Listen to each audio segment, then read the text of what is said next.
Look, I need to tell you about something that went down on NBA Today yesterday that absolutely nobody is talking about. And honestly, it's driving me crazy, because this could be the most underrated storyline of the entire Warriors season. I'm sitting there watching Malika Andrews and the crew, expecting the usual breakdown of Golden State's loss to OKC, maybe some discussion about Steph's injury timeline, and then, out of nowhere, they pivot to this Nick Richards situation, and suddenly, the entire conversation shifts from doom and gloom to this glimmer of hope that maybe, just maybe, the Warriors have a path forward that doesn't involve blowing everything up at the trade deadline. And I'm telling you right now, what was discussed on that panel yesterday has me more optimistic about Golden State's championship chances than I've been in months. Because if they can pull off what's being whispered about in front office circles around the league, we might be looking at a completely different team by February. Hey, what's up everyone? 1 second before we dive in, that like button right there, hit it now. Takes literally 1 second, but makes a massive difference in growing this channel and reaching more fans. Just smash that like real quick. Every like pushes this video further, so do me that favor right now. So the show opens with the standard recap of the Thunder game where Golden State went down by 19 at halftime, mounted this crazy comeback in the third quarter with the most unlikely lineup you've ever seen, featuring Seth Curry in his Warriors debut and Pat Spencer playing out of his mind, only to ultimately fall short in a game that frankly exposed just how thin this roster is when you take Steph and Draymond off the floor. But here's where it gets interesting. And this is the part that had me leaning forward in my chair. Kendrick Perkins starts talking about the internal conversations happening within the Warriors organization about their front court situation and how they're desperately searching for answers to their rebounding and rim protection problems that have plagued them all season long. And he drops this bomb that Nick Richards' name has been circulating in trade discussions, not just as some random possibility, but as a legitimate target that Golden State is actively pursuing with the Phoenix Suns. Now, before we get into why this makes so much sense from a basketball perspective, let me paint you the picture of what NBA Today was showing while this conversation was happening. They had this incredible split screen showing Warriors defensive possessions from the OKC game where guys like Buddy Hield and Moses Moody were trying to protect the rim, getting absolutely destroyed by Shai Gilgeous-Alexander and Jalen Williams driving to the basket at will. And then, on the other side, they're showing Nick Richards' film from his time with Charlotte and now Phoenix, where he's swatting shots, pulling down offensive rebounds, finishing lobs, just being this physical presence in the paint that the Warriors haven't had since the days of Andrew Bogut and Zaza Pachulia protecting the rim for those championship teams. The visual contrast was so stark that you couldn't help but think, holy shit, this is exactly what Golden State is missing right now. Brian Windhorst was on the panel and he starts breaking down the financial mechanics of why this trade makes perfect sense for both sides. And this is where you really see the genius of Bob Myers' protege, Mike Dunleavy, continuing that tradition of finding value in unexpected places. Richards is making approximately $5 million this season, which in today's NBA is basically pocket change for a player of his caliber and production level. And the Warriors, despite being deep into luxury tax territory, can absolutely absorb that salary without having to make catastrophic sacrifices to their core rotation. The Suns, on the other hand, have this weird logjam at center, with Jusuf Nurkic getting starter minutes and Mark Williams coming over in the offseason, creating a situation where Richards has become expendable despite being a legitimately good NBA player who should be getting 25 minutes a night on a competitive team. But here's where the discussion on NBA Today got absolutely fascinating. And this is the stuff that casual fans completely miss when they're just looking at box scores and highlight reel. Dan Orlovsky starts diving into the tactical implications of adding Richards to Steve Kerr's system, talking about how his presence would fundamentally alter the way Golden State can defend pick-and-roll actions and how it would allow Draymond Green to play more of a free safety role rather than being stuck as the lone rim protector, which is just not sustainable for a 34-year-old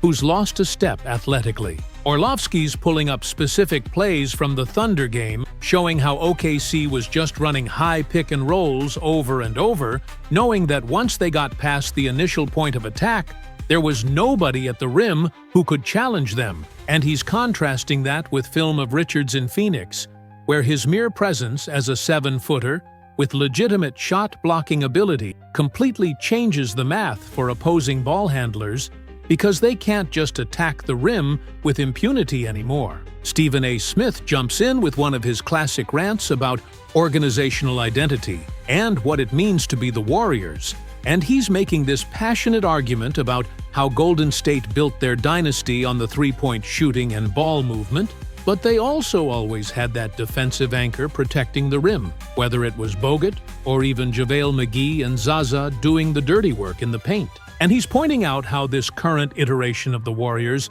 has completely abandoned that philosophy. They're trying to outscore everyone with small ball lineups, featuring 5 guys who can shoot, but nobody who can actually protect the basket when opponents inevitably get penetration.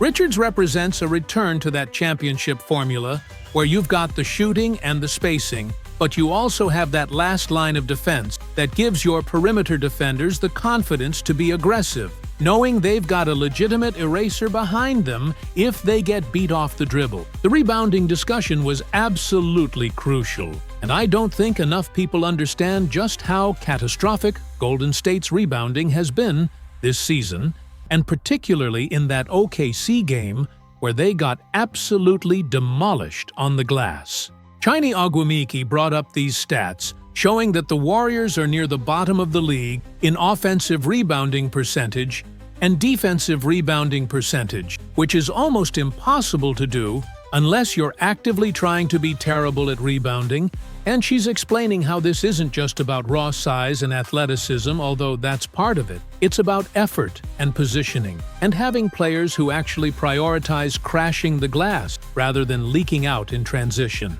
Richards averaged something like 4.2 offensive rebounds per 36 minutes last season, which is an elite number.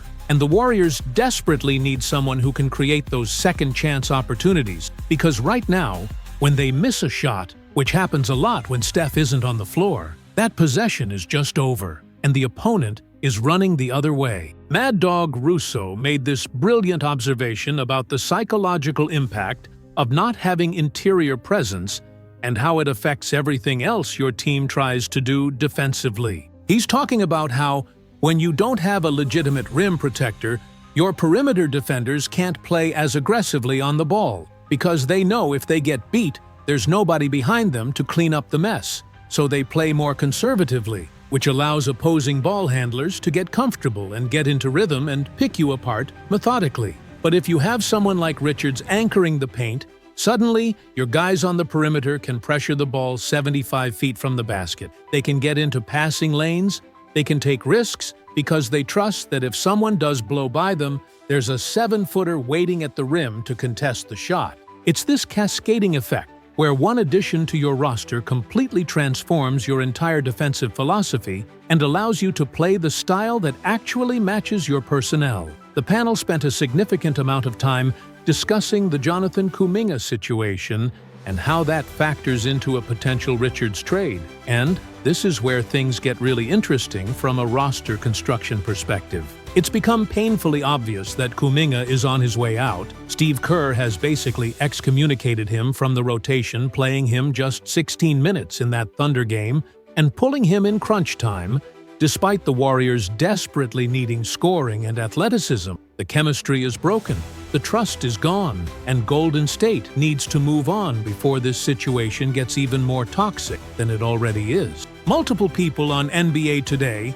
suggested that Kuminga could be part of the package going to Phoenix, along with some draft compensation to acquire Richards. And while that might seem like an overpay for a backup center, you have to understand that getting value for Kuminga at this point is addition by subtraction because his presence is actively hurting the team's chemistry and development. What really resonated with me watching this entire segment was how much emphasis the panel placed on the urgency of the situation and how Golden State's championship window is rapidly closing if they don't make moves right now to address their glaring weaknesses. Steph Curry isn't getting any younger. He's dealing with injuries that are keeping him out for extended periods. And every game they waste with this flawed roster construction is a game they're not going to get back when it comes time to make a playoff push. Molly Karam brought up the timeline and how the trade deadline is still weeks away. But the Warriors need to be aggressive now in their conversations because if they wait too long, all the quality role players are going to get snatched up by other contenders who are being more proactive about improving their roster. The Seth Curry and Pat Spencer performances in that Thunder game provided an interesting subplot to this whole discussion because they showed that Golden State can still find value in unexpected places, guys who weren't even on the roster a week ago coming in and making legitimate contributions with their ability to handle the ball and create offense in ways that, frankly, the expensive veterans on this team can't consistently do. But the flip side of that is it also exposed how thin the talent level is outside of the core stars, how guys like Buddy Hield making $9 million and Moses Moody getting rotation minutes are just not good enough to be playing meaningful minutes on a championship contender. Richards wouldn't just be an addition to the roster, he'd be an upgrade over multiple players currently eating up minutes and salary cap space without providing commensurate value. Stephen A. wrapped the segment with this incredible monologue about organizational courage and whether the Warriors have the guts to admit their current approach isn't working and make the necessary changes before it's too late. He's talking about how there's this tendency in sports for teams to convince themselves that if they just stay the course and believe in their system, everything will work out. But sometimes you need to look in the mirror and acknowledge that you have fundamental flaws that aren't going to fix themselves through coaching adjustments or increased effort. Adding Nick Richards is that kind of move.